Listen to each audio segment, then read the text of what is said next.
নাই দুৰ্ভিক্ষ আহিব মানে যদি নিগনিৰ সংখ্যাটো বাঢ়িব পাৰে, বাঢ়াৰ চান্সো আছে।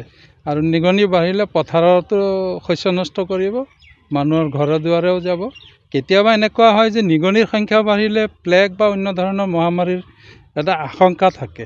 গতিকে এতিয়াতো ভাৰতত তেনেকুৱা প্লেগৰ তেনেকুৱাকৈ চবতে প্লেগৰ বীজাণু মুক্ত বুলি ক'ব পাৰি, আমাৰ পৰিৱেশটো হেৰি হৈ আছে। গতিকে সেইফালৰ পৰা এই ক্ষেত্ৰতো একদম চিন্তা কৰিব নালাগে। ইয়াত কোনো ধৰণৰ তেনেকুৱা ভয় খাব লগা একো নাই। এইটো এটা প্ৰকৃতিৰ নিয়ম, বা বহু বছৰৰ মূৰত এবাৰ ফুলেই, আৰু সেইটো বৰ বেছি ভয় খাব লগা বিষয় নহয়। মই এইটোকে ক'ম যে বাঁহ ফুলাটো এটা এনেও প্ৰকৃতিৰ নিয়মেই, কিন্তু নিয়ম হ'লেও সেইটো অলপ আচৰিত ধৰণৰ কথা হৈ যায়। যিহেতুকে বাঁহ ফুলে 50 বছৰ বা 45 বছৰমানৰ পৰা একেবাৰে 150 বছৰমানলৈকে জীৱনকালত এবাৰেই ফুলে। সেইকাৰণে সেই কথাটো বিৰাট ইণ্টাৰেষ্টিং হৈ যায় যোন জেগাত ফুলে। কিন্তু তাৰ লগত কিছুমান এছ'চিয়েটেড কথাও আছে।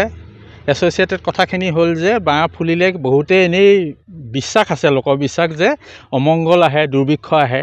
কিন্তু তাৰ চাইণ্টিফিক বেচিছটো হ'ল যে যদি বাঁহ ফুলে তাৰ গুটি সৃষ্টি হয়, আৰু সেই গুটিখিনি খাবলৈ নিগনি আহে, বিভিন্ন প্ৰকাৰৰ চৰাইও আহে, নিগনিও আহে।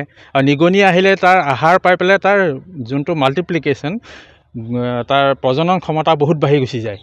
আৰু বহাৰ কাৰণে কি হয়, সেই নিগনিখিনিয়ে প্ৰথমতে বাঁহৰ গুটিখিনি খাব, যেতিয়া বাঁহ শেষ হ'ব তাৰপৰা বেলেগলৈ তাহাঁতি গুচি যাবগৈ।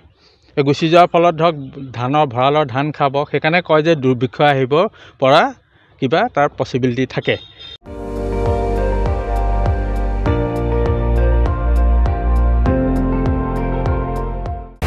আপুনি চাই আছে ND24, সৰ্বশ্ৰেষ্ঠ নহয় সৰ্বোত্তমৰ দৌৰ।